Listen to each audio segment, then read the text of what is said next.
সামনেই হোলি বা দোল। হোলিতে কিন্তু খুব সহজেই বাড়িতে এই ড্রিঙ্কটা বানিয়ে নিতে পারেন। তাছাড়া এখন গরম পড়ে গেছে ও বাইরেও খুব রোদ। এই সময় বাইরে থেকে কেউ এলে বাড়িতে কেনা কোল্ড ড্রিঙ্কস না থাকে আর যদি দই থাকে তাহলে দইয়ের এই ঘোল বানিয়ে সার্ভ করুন। এই ঘোল কিন্তু শরীরকে ঠান্ডা রাখার পাশাপাশি ফ্যাট কমাতেও সাহায্য করে। আজকের এই ঘোলটা আমি ট্র্যাডিশনাল ওয়েতে বানাচ্ছি।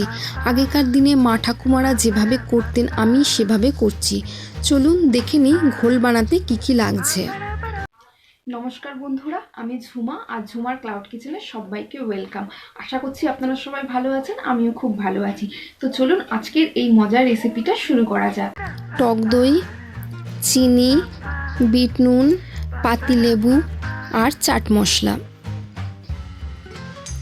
এবার একটা বড় বাটিতে আমি 250 গ্রাম টক দই নিয়ে নিলাম।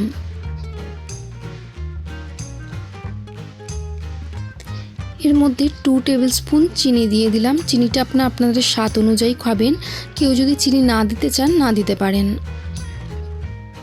স্বাদ অনুযায়ী নুন দিয়ে দিলাম। 1 টিস্পুন মতন চাট মশলা দিয়ে দিলাম। চাট মশলা যদি না থাকে তাহলে আপনারা ভাজা জিরের গুঁড়ো দিতে পারেন। এরপর দিয়ে দিচ্ছি লেবুর রস।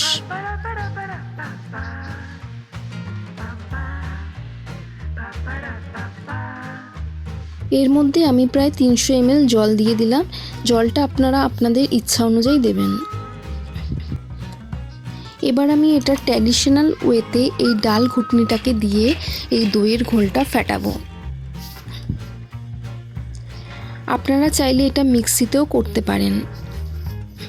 তো আমার এটা তৈরি হয়ে গেছে, এবার আমি এটাকে সার্ভ করব।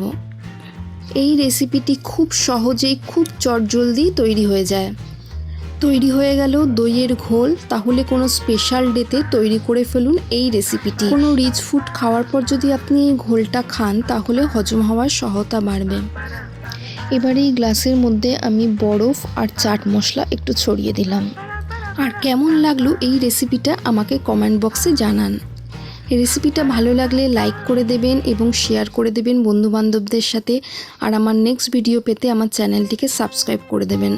আর পাশে থাকা বেল আইকনটা টিপে অল নোটিফিকেশনটা অন করে দেবেন, যাতে নতুন ভিডিও আপলোড হওয়ার সাথে সাথেই আপনার নোটিফিকেশন পেয়ে যান। Thanks for watching. Happy and safe Holi.